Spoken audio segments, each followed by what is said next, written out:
அனைவருக்கும் வணக்கம். This is science with சாம். அறிவியல் அறிவோம். குவாண்டம் ட்ராமா சீரிஸுடைய 3ஆம் காணொலி தான் இன்றைக்கி. முதல் 2 காணொலியில் முதல் காணொலியில் ஐன்ஸ்டீனை பற்றி பார்த்தோம். 2வது காணொலியில் நீல்ஸ் போரை பற்றி பார்த்தோம். இன்றைக்கி நம்ம அந்த கடைசி காணொலியுடைய முடிவில் நான் என்ன சொன்னேன்னா, 2 மாணவர்களை நீல்ஸ் போர் அந்த காட்டிங்கன் அவருடைய சொற்பொழிவில் சந்தித்தார். ஒன்று பவுலி, இன்னொன்று ஹைசன்பர்க். இந்த பவுலியும் ஹைசன்பர்க்குடைய பேக்ரவுண்ட் என்ன, அவங்களுடைய எங்கேருந்து வந்தாங்க, அதே மாதிரி போருக்கும் ஐன்ஸ்டீனுக்குமான அந்த நோபல் பரிசுடைய ஒரு சின்ன கதையை தான் நான் எனக்கு சொல்லலான்னு இருக்கேன். ஸோ 1922 போர் திருவிழான்னு சொல்லிட்டு யூனிவர்சிட்டி ஆஃப் காட்டிங்கன் பல்கலைக்கழகத்தில் ஒரு பெரிய லெக்சர் கொடுக்குறாரு. ஒரு 10 நாள் போர் லெக்சர் கொடுக்குறாரு. அதில் ஒரு மாணவர் தான் பார்த்திங்கன்னா ஹைசன்பர்க்கு அப்போ தான் முதலையாக போர் சந்திக்கிறாரு. அந்த முதல் சந்திப்பே அவங்களுக்கு இடையிலான ஒரு நீண்ட நாள் நட்பு அறிவியல் வளர்ச்சிக்கும் ஒரு மிகப்பெரிய ஒரு பங்காற்றுச்சுன்னு சொல்லலாம். பவுலியும் ஹைசன்பர்க்கும் யாருன்னு பார்த்தீங்கன்னா கோட்டிங்கன் கிடையாது. அந்த ஜெர்மனி நாட்டில் உள்ள கோட்டிங்கன் நகரத்தில் இருந்தவங்க இல்லை. அவங்க 2 பேருமே மியூனிக் நகரத்தில் இருந்தவங்க. 2 பேருமே மிகப்பெரிய நல்ல வசதியான குடும்பங்கள், நல்ல கட்டிருந்த பெற்றோர்கள். பவுலியோடைய அப்பா பார்த்திங்கன்னா ஒரு மிகப்பெரிய பேராசிரியராக இருந்தார். அவருடைய நெருக்கமான நண்பர் யாருன்னு பார்த்தீங்கன்னா, அவங்க அப்பாவோட நெருக்கமான நம்பர் ஏர்ன்ஸ்ட் மேக் நம்பர்னு சொல்லுவாங்களா, அது ஒரு ஃபிசிக்ஸு, ஒரு மேத்தமெட்டிஷியன் தான். அவருடைய நெருக்கமான நண்பராக இருந்தார். அப்போ நீங்கள் உங்களுக்கு தெரிஞ்சுக்கலாம் பவுலியோட அப்பா எவ்வளோ பெரிய கட்டர் இருந்தவர், எவ்வளோ பெரிய ஒரு வியனால ஒரு பல்கலைக்கழகத்தில் ஒரு பேராசிரியர் இருந்தார்னு நீங்கள் கற்றுக்கலாம். அதே மாதிரி தான் ஹைசன்பர்க்கருடைய பெற்றோரும் சரி, அவருடைய குடும்பம் சரி, ஒரு நல்ல ஒரு செல்வாக்கான ஒரு வசதியான ஒரு நல்ல கட்டிருந்த ஒரு குடும்பம். இவங்க 2 பேருமே மியூனிக் பல்கலைக்கழகத்தில் மாணவர்களாக இருக்காங்க. 2 பேருமே ஆரம்பத்திலேருந்து இவங்களுமே பிரில்லியன்ட். பவுலிலாம் பார்த்தீங்கன்னா மேத்தமெட்டிக்ஸில் அப்படியே புகுந்து விளாடுவார். He's a very brilliant mathematician.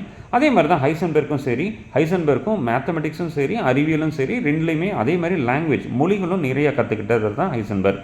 இவங்க 2 பேருமே யூனிவர்சிட்டி ஆஃப் மியூனிக் பல்கலைக்கழகத்தில் படிக்கும் பொழுது இவருடைய ஆசிரியர் யாருன்னு பார்த்தீங்கன்னா சாமர்ஃபெல்ட்.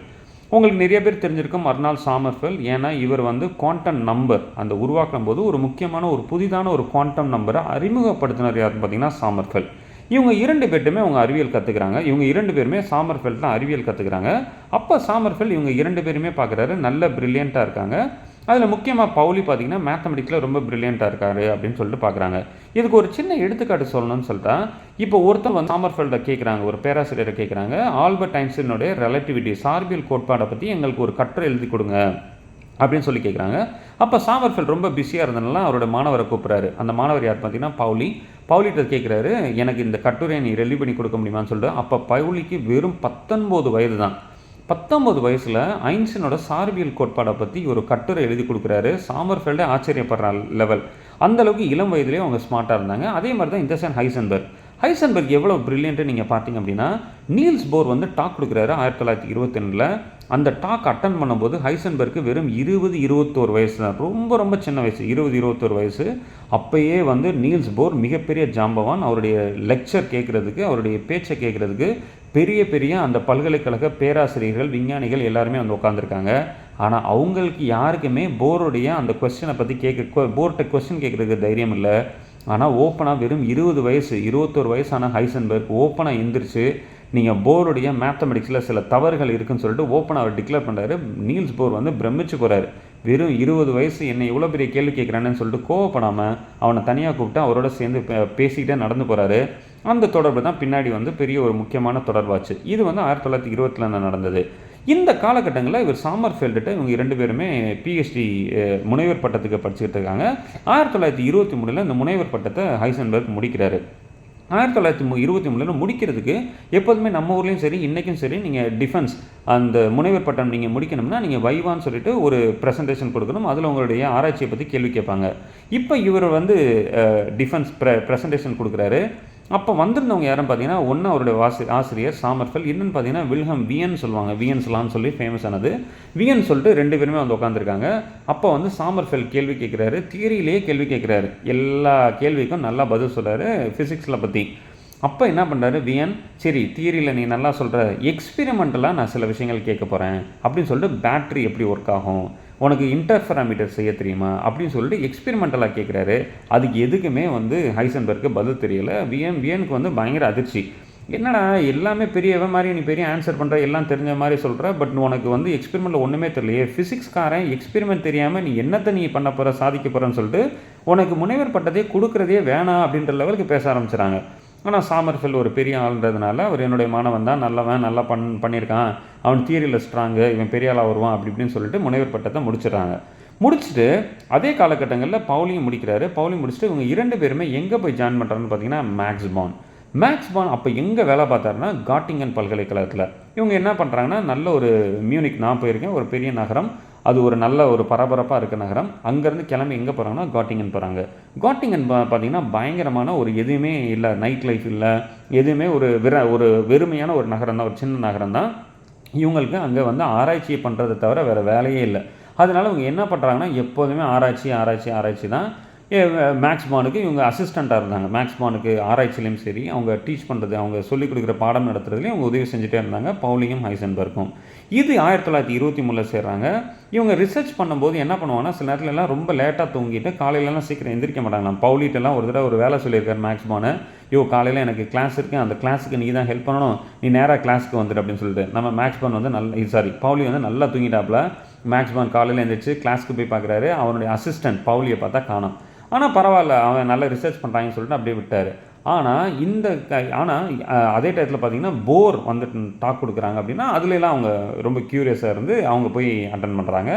அப்படி தான் பார்த்தீங்கன்னா இவங்க 2 பேருமே அந்த குவாண்டமில் அடுத்த சயின்ஸ் என்ன போகலான்னு சொல்லிட்டு ஒரு முக்கியமான கண்டுபிடிப்பை அந்த அறிவியலை கற்றுக் கொடுத்துட்டு யாருன்னு பார்த்தீங்கன்னா மேக்ஸ் பான் பார்த்தீங்கன்னா ஒரு மேத்தமெட்டிஷியன். ஃபிசிக்ஸை விட அவருக்கு மேக்ஸ் தான் அதிகமாக வரும். அதே மாதிரி பவுலியும் பார்த்தீங்கன்னா பயங்கரமான மேத்தமெட்டிஷியன், நல்ல மேத்தமெட்டிக்ஸ் வரும். இவங்க 2 பேருமே யூதர்கள். மேக்ஸ் பானும் யூதர், பவுலியும் யூதர். இந்த சைடு பார்த்தீங்கன்னா ஹைசன்பர்க் வந்து ஒரு யூதர் கிடையாது, அவர் பயங்கரமான ஒரு ஜெர்மன் தேசத்துக்காரர். அவருக்கு அறிவியலும் சேர்ந்து கணிதமும் சேர்ந்து இயற்கையாகவே 2மே வரும். அதே மாதிரி மேக்ஸ் பான் பார்த்தீங்கன்னா தன்னுடைய சுயமாகவே ஒரு நம்பிக்கை இல்லாதவர். தான் ஏதாவது புதுசாக கண்டுபிடிச்சா கூட இதில் எதுவும் தப்பு இருக்குமோன்னு சொல்கிறவர்.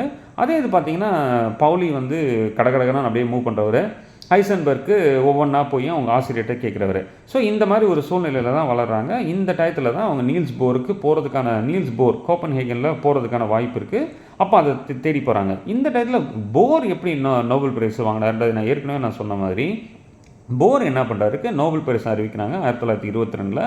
அப்போ 1921 பரிசையும் சேர்த்து என்ன பண்ணுறாங்கன்னா 22 அறிவிக்கிறாங்க. 21 ஐன்ஸ்டைனுக்கு, 22 போருக்கு. ஆனால் 2 பேருமே எந்த வருஷம் வாங்குறாங்கன்னா 1922 நீங்கள் வாங்கலாம் அப்படின்னு சொல்கிறாங்க. ஆனால் அந்த டயத்தில் ஐன்ஸ்டைன் வந்து வாங்கலை.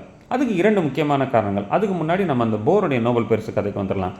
ஸோ போர் வந்து எப்படி அணு இருக்கும், அந்த 10 நாள் லெக்சர் கொடுத்தார்ல காட்டிங்கனில் 1922 கொடுக்கும்போது, பிரில்லியண்ட்டான லெக்சர். ஒரு அணு எப்படி இருக்கும், இருக்கிற அணுக்கள்லாம் என்னெல்லாம் இருக்கும் அப்படின்னு சொல்லிட்டு எல்லா அணுக்களுக்குமே அந்த ஆர்பிட்ஸ் வரைகிறார், அந்த சுற்றோட்ட பாதைகளை வரைகிறாரு. எல்லாருமே பிரமிச்சு போகிறாங்க. அப்படி பிரமிச்சவர் தான் பார்த்தீங்கன்னா ஹைசன்பர்க்கும்.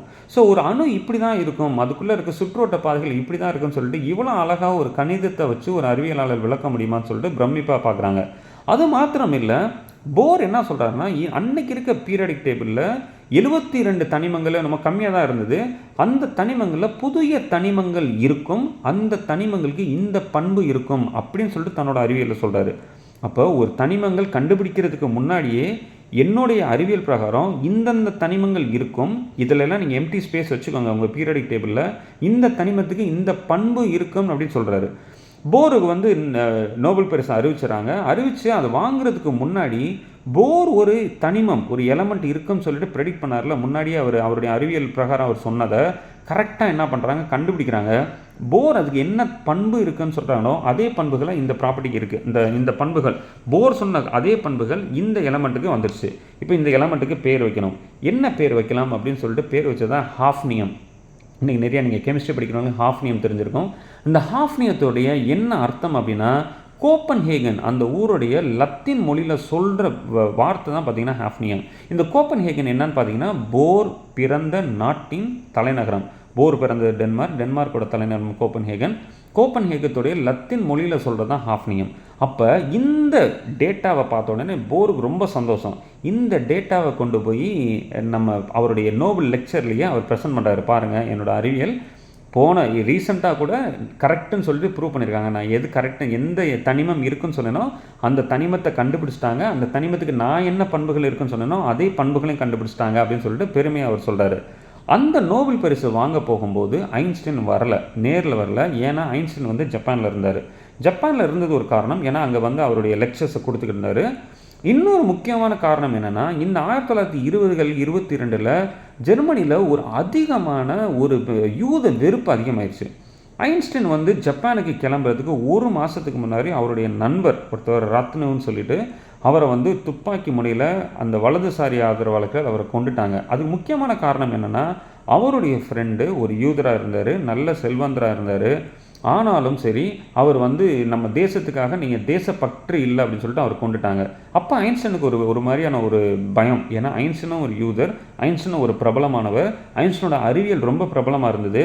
ஐன்ஸ்டைனை வந்து ஒரு நம்மளுடைய தேசத்துக்கு விரோதி அப்படின்ற லெவலுக்கு ஒரு நினைக்கிற ஒரு யூதர், ஒரு ஜெர்மனி மக்கள் இருக்கும்போது இவருக்கு ஒருவேளை நோபல் பரிசு கிடச்சிருச்சுன்னா, இந்த ஒரு வெறுப்பில், ஒரு பொறாமையில் ஒருவேளை ஐன்ஸ்டைனை கொண்டு இருந்திருக்கலாம்.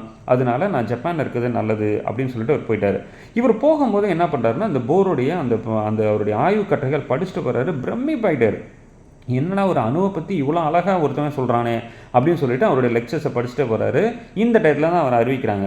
அறிவிக்கும் போகும்போது இவர் என்ன பண்ணுறாரு, நம்ம யூதராக இருக்கனால நான் இந்த டயத்தில் நம்ம போனோன்னா கொண்டுருவாங்க, அதனால் நம்ம ஒரு வகையில் நம்ம தள்ளி இருக்கிறது தான் நல்லது, அதனால் நம்ம நேரில் போக வேணாம் அப்படின்னு முடிவெடுத்துட்டாரு.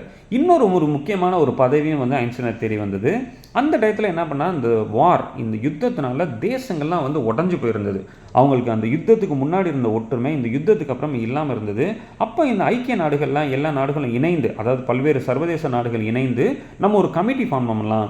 கமிட்டி ஃபார்ம் பண்ணி நம்ம எப்படி வந்து இந்த முதலாம் உலகப் போருக்கு முன்னாடி நம்மலாம் எப்படி ஒற்றுமையாக இருந்தோமோ அதே மாதிரி நம்ம எல்லாம் ஒற்றுமையாக இருக்கிறதுக்கு நீங்கள் முயற்சி எடுங்க அப்படின்னு சொல்லிட்டு ஜெர்மனிலேருந்து யாரை செலக்ட் பண்ணாங்கன்னு சொல்லிட்டுன்னா ஐன்ஸ்டைன் சொல்கிறாரு, நான் இருக்கிறதா ஜெர்மனி, ஆனால் ஜெர்மன்காரனை என் மேலே வெறுப்பாக இருக்கான், நான் ஒரு யூதர், எனக்கு ஜெர்மன் சிட்டிசன் இல்லை, குடியுரிமையே இல்லை, எனக்கு சுவிஸ் சிட்டிசன் தான் இருக்குது, குடியுரிமை இருக்குது. நீ இந்த டயத்தில் என் பேரை சொன்னேன்னா கண்டிப்பாக அந்த ஊரில் இருக்க என் மேலே யூதர்கள் மேலே வெறுப்பாக இருக்கவன் என்னை கொண்டே விடுவாங்க அப்படின்னு சொல்லிட்டு அதை வேணான்னு சொல்லிட்டாரு.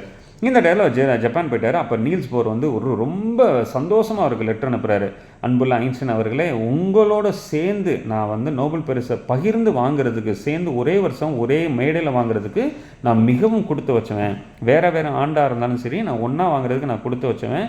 எனக்கு ரொம்ப பெருமையாக இருக்குது அப்படின்னு சொல்லிட்டு 2 பேருமே ஈக்குவல் அட்மைரேஷன், 2 பேருமே ஒரு மிகப்பெரிய மரியாதை இருந்தது.